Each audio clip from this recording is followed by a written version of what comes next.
ថ្ងៃនេះដែរយើងមកធ្វើពីរបៀបធ្វើចាត់ឆាយហើយនេះគឺជាគ្រឿងធ្វើមានផ្សិតមានស្ពៃផ្សិតជាកដោហើយនឹងឆៃថាវនិងការ៉ុតនិងស្ពៃកដោស្បែកជ្រូកហើយនឹងពពុះសណ្តែកខ្ទឹមបារាំងនិងយើងធ្វើជាមួយនឹងជ្រូកខ្វៃរបស់យើងជាមួយនឹងជើងមាន់លាយជាមួយនឹងជើងមាន់សាច់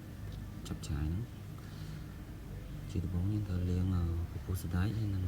ស្បែកជ្រូកឲ្យបានស្អាត2-3ទឹកទៅណាមុននឹងយើងយកធ្វើម្ហូប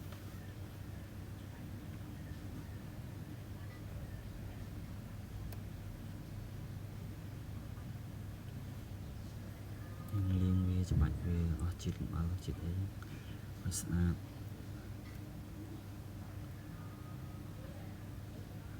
លាងវាបាន2ទឹក3ទឹកអីទៅអ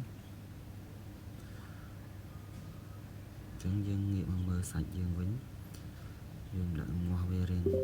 ឡើងក្រហមឡើងឆ្អិនបន្តិចមុនពេលដែលយើងដាក់គ្រឿងផ្សេងចូល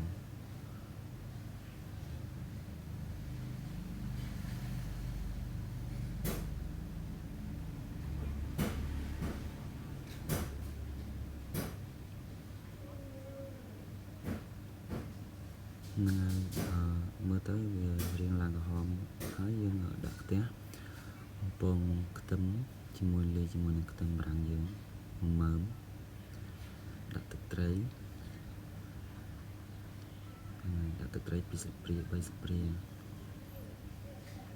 តោះមកយើងដាក់ជាមួយនឹងប្រេងខ្យង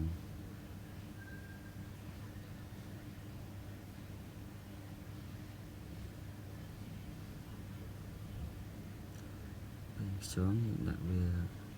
ចំនួន2ស្លាបព្រា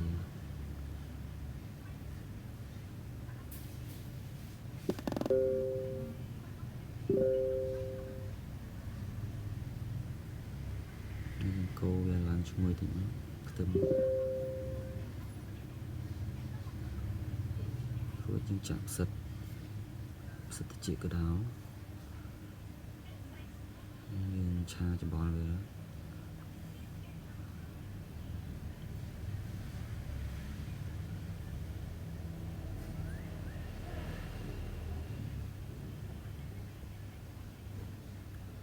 ឆាច្បល់វាឲ្យសព្វគ្រឿងរួចយើងចាប់ផ្ដើមដាក់ជាមួយនឹងពពុះសណ្តែកនិងស្បែកជ្រូករបស់យើងដែលលាងរួចមិញ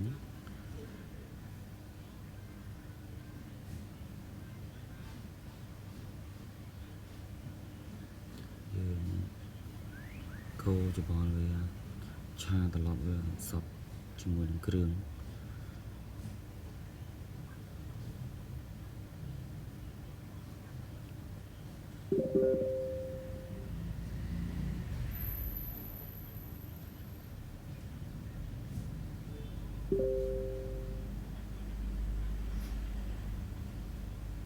មើលរៀងឡើងនេះហើយដាក់ជាមួយនឹងបន្លែដែលវាមើលទៅរឹងហើយក្រនឹងទន់យើងដាក់ដូចជាឆៃថានិងការ៉ុតមុន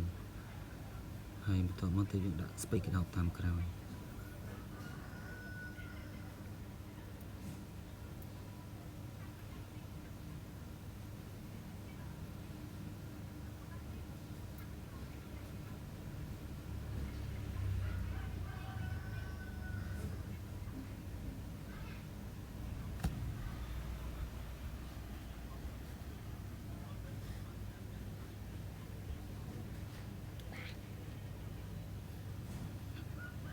បន្ទាប់មកយើងកូរច្បល់វាសព្វ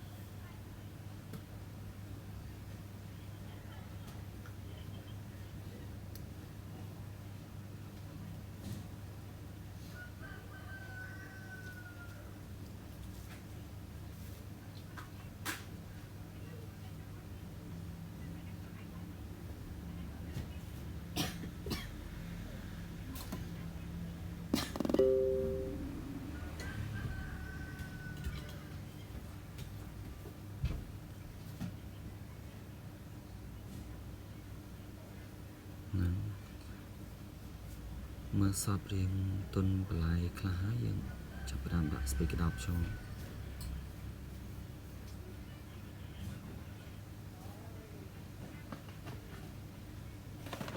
ហើយបន្ទាប់មកយើងចាប់ផ្ដើមកូរច្របល់វាទៀត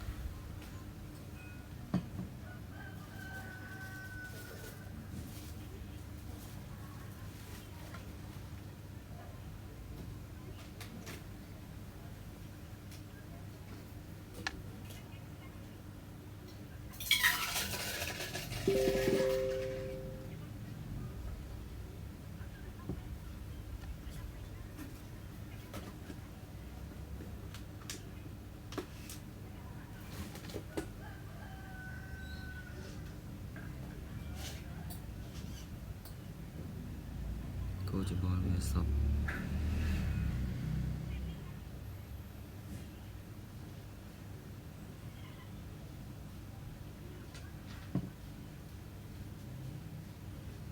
កូរច្របល់វាសពឲ្យទុនបន្លែទៅ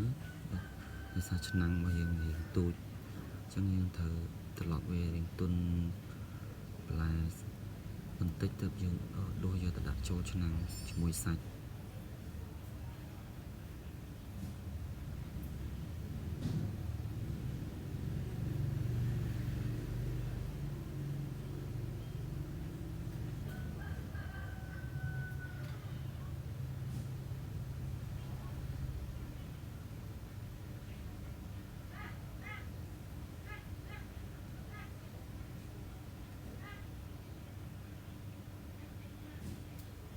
ហ្នឹងហើយយើងលើកឆ្នាំងសាច់យើងមក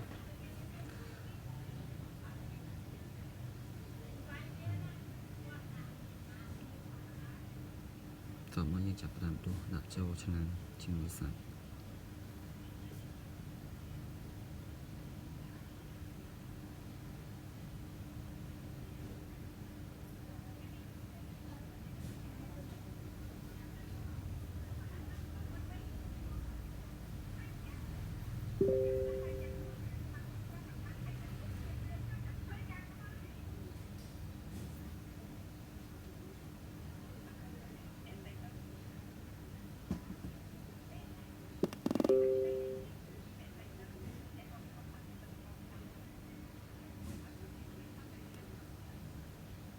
ដោយសារឆ្នាំងយើងទូចពិបាកក្នុងការដាក់បន្លែច្រើន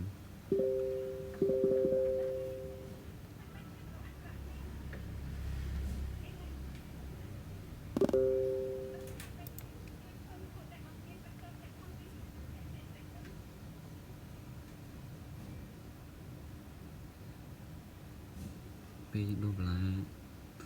និងស្បែកជ្រូករបស់យើងដាក់ចូលអស់ហើយយើងត្រូវការធ្វើការងាស់វាដាក់ទឹកងាស់វា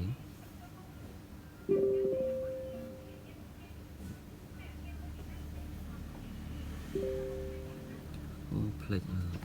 មានត្រូវត្រឡប់ស្ពៃមកមុខទៀតហើយទើបដាក់ចូលហើយបានយើងចាប់ដើមងាស់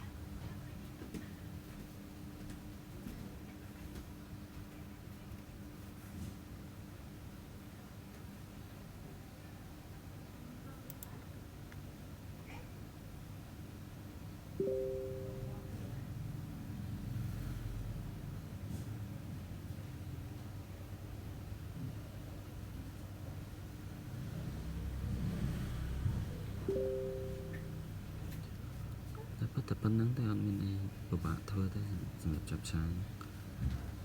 មើលតែភាសាឆ្នាំងយើងទូចទៅយើងត្រូវត្រឡប់បន្លែវារៀងទ្រូបតិចទៅស្រួលក្នុងការដាក់ចូលឆ្នាំង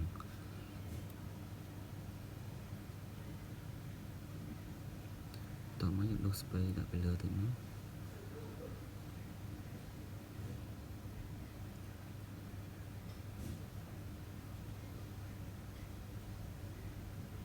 នេះជាសកម្មភាពដែលយើងពីដំបូងយើងត្រូវហាន់បន្លែហាន់អីជាមុនសិនមុននឹងយើងចាប់ផ្ដើមទៅធ្វើដូចមិញ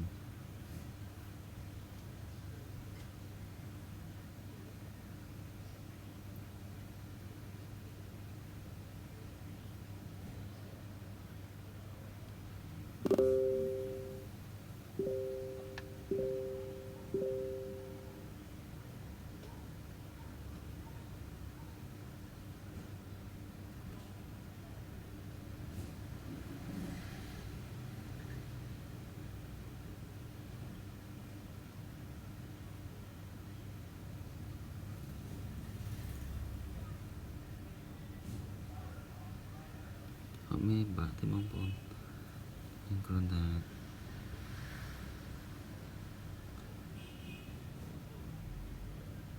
ហាន់បន្លែហាន់អីមានស្បែកជ្រូកស្បែកអីយើងហាន់វារួចហើយរាល់ហើយទៅយើងចាំយើងទៅរមាស់សាច់ហើយចាំយើងចាប់ដើមត្រឡប់បន្លែទាំងអស់ហ្នឹងជាមួយនឹងលាយគ្នាចូលគ្នាទៅបញ្ចូលគ្នាទៅហើយចាំយើងដាក់ចូលជាមួយឆ្នាំងសាច់ទៅរួចរាល់